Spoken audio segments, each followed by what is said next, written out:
My love for him was a universe expanding endlessly, a galaxy of stars shimmering with promises of forever. I remember our first meeting as if it were yesterday, a symphony of laughter and shared glances, a connection that felt destined, woven by the universe itself. Every touch, every whispered word, every stolen kiss painted a masterpiece of pure joy and absolute devotion. Our days were filled with adventures, small and grand, from spontaneous road trips to quiet evenings. Curled on the couch, simply existing in each other's presence was enough of profound comfort, a deep understanding that transcended words. He was my rock, my confidant, my greatest supporter, my safe harbor in every storm. I envisioned a future with him, a home filled with warmth and the pitter-patter of tiny feet, a lifetime of growing old together, sharing stories and sipping tea on a front porch, watching the sunset. His hand in mine always. I trusted him implicitly, completely, utterly, without a single reservation. My heart was his to hold, to cherish, to protect. Then came the subtle shifts, the almost imperceptible changes that slowly began to chip away at the edges of our perfect picture. A late night here, a missed call, there a sudden coldness in his eyes when he thought I was not looking. A growing distance between us that felt like an invisible wall, slowly rising higher and higher. I tried to ignore them, to rationalize them away, attributing them to stress at work, or simply a temporary phase. Every time I questioned, he had an explanation. Always smooth, always convincing, always just plausible enough to quiet my burgeoning anxieties. But the knot in my stomach grew tighter and tighter. A persistent unease, a whisper of doubt that refused to be silenced. I started noticing details. The faint scent of a foreign perfume on his shirt, a new habit of keeping his phone always face down, a quick glance away when I asked about his day. The little things began to coalesce into a larger, unsettling pattern, a mosaic of suspicion slowly forming in my mind. I felt like a detective in my own life, piecing together fragments of a puzzle I desperately hoped did not exist. My sleep became restless, haunted by unspoken fears and unsettling dreams. I started to second-guess myself, to wonder if I was imagining things, if my love was blinding me to a reality I simply did not want to face. I wanted to believe him. I wanted to believe in us. I wanted to believe in the beautiful lie we had built together. The truth arrived, not with a bang, but with a quiet, devastating whimper. It was a Tuesday. I remember the exact time, the way the light filtered through the window, the mundane sounds of the world outside going on, oblivious to the earthquake happening within me. A text message on his phone displayed on the screen just long enough for my eyes to catch it. A name not mine. A tender, intimate phrase meant for another. A wave of nausea washed over me so powerful it stole my breath. The world tilted on its axis. The air grew thick and heavy. Every sound became muffled. Every color muted. My mind struggled to process what my eyes had seen, what my heart was instantly understanding. A cold dread seeped into my bones. A betrayal so profound, so absolute, it felt like a physical wound. I felt a scream rising in my throat, but no sound escaped, only a choked gasp, a silent shattering of everything I held dear. The image of that text burned into my mind, a brand of infidelity, searing itself onto my soul. It was undeniable, concrete proof of the nightmare I had desperately tried to push away, to deny, to bury under layers of hope and love. The beautiful tapestry of our future ripped to shreds. The promises turned to ashes. The forever dissolved into a painful never again.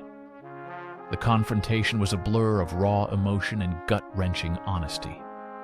My voice trembled as I spoke the words, forcing them past the lump in my throat. His face was a mask of shock, then shame, then a resigned acceptance. He did not deny it. He could not deny it. The evidence was too clear, too irrefutable. His confession was a torrent of mumbled apologies, of excuses, of explanations that felt hollow and meaningless against the magnitude of his deceit. He spoke of confusion, of loneliness, of moments of weakness, but his words offered no solace, no comfort, only a deeper stab of pain, a reminder of how easily he had discarded our sacred bond, our shared history, our vows.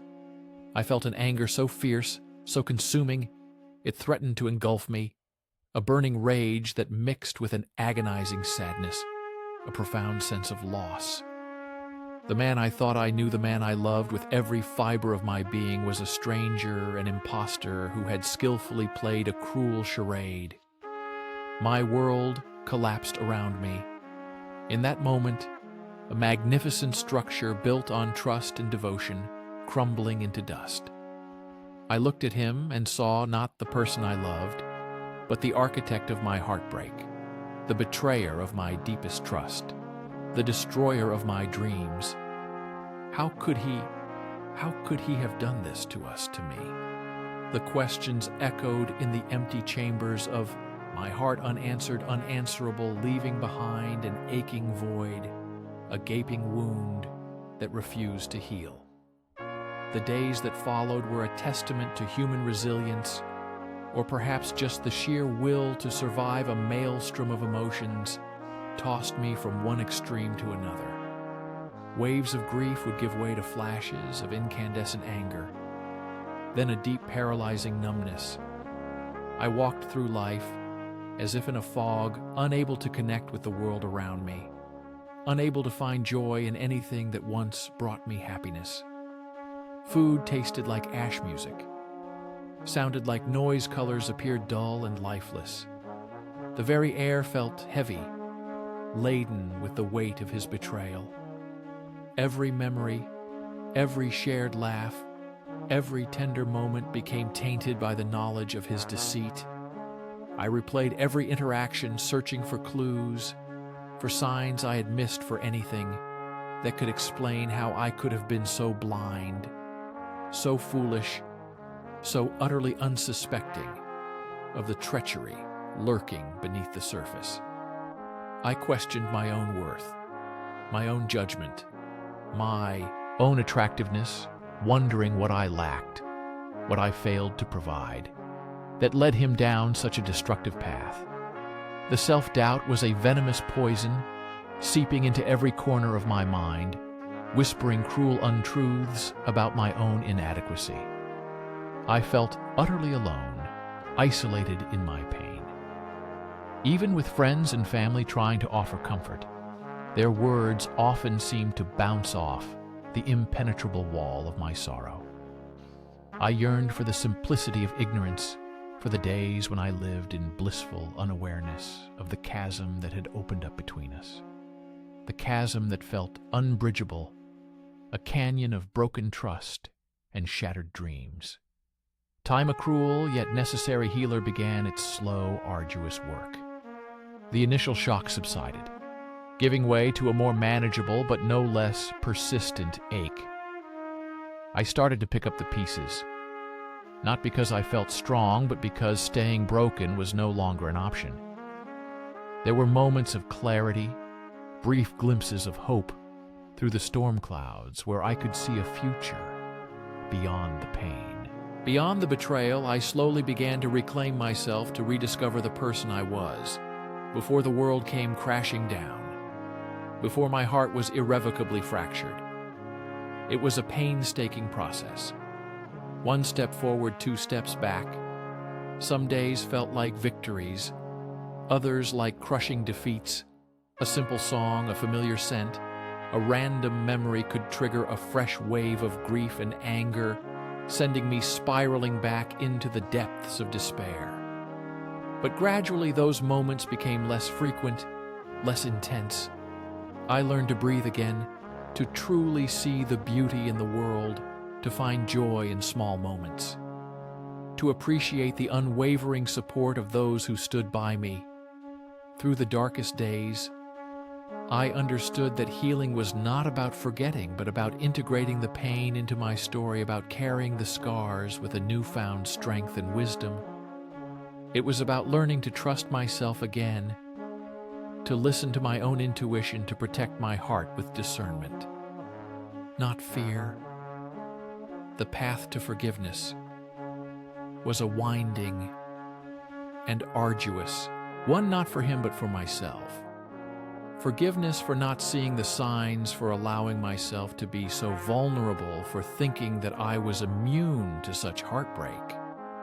It was a journey of self-compassion, of understanding that I was not to blame for his choices. His actions were his own, a reflection of his character, not a judgment of mine. I am still on that journey, still learning, still growing, still piecing together the fragments of my shattered self into a new, stronger, more resilient mosaic. I have come to realize that true strength lies not in avoiding pain, but in facing it, in walking through the fire and emerging on the other side, scarred but unbroken. I will never be the same person I was before. The innocence lost, the trust irrevocably damaged. But I am also a person with a deeper understanding of love, of loss, of resilience. I know now that my worth is not defined by another person's actions, but by my own spirit, my own integrity, my own capacity for love and joy. The future is an open book, unwritten. By his hand, I am the author of my own story now, and though the pages may bear the smudges of sorrow, I am determined to fill them with chapters of strength, self-discovery, and a love that is pure, honest, and truly my own. A love I will find within myself, first and foremost, and then perhaps someday a love I will share with someone worthy of my unwavering trust. The sun still rises and sets, painting the sky with colors that inspire awe and wonder. The world continues its rotation, indifferent to my personal struggles. But I am not indifferent. I am here, I am present, I am alive. The echoes of his betrayal still reverberate, sometimes a phantom ache, a sudden pang of sadness. But they no longer consume me. They no longer define me. I have found peace not in forgetting, but in acceptance. Acceptance of what was, of what is, and of what will be. I have learned to build boundaries, to protect my energy, to guard my heart with wisdom and discernment. I have learned that self-love is the greatest foundation for any relationship, and that my happiness is my own responsibility. No one else can grant it or take it away. I am grateful for the lessons, however painful they were, for they have forged a stronger, more authentic version of myself. I am ready for whatever life brings next, with an open heart, a clear mind, and a spirit, unburdened by the weight of past betrayals. I am moving forward one breath, one step, one hopeful moment at a time. The journey continues, and I am ready for the adventure of building a life filled with genuine connection, authentic love, and unwavering self-respect. A life built on truth, not deceit. A life that is truly mine to create and cherish.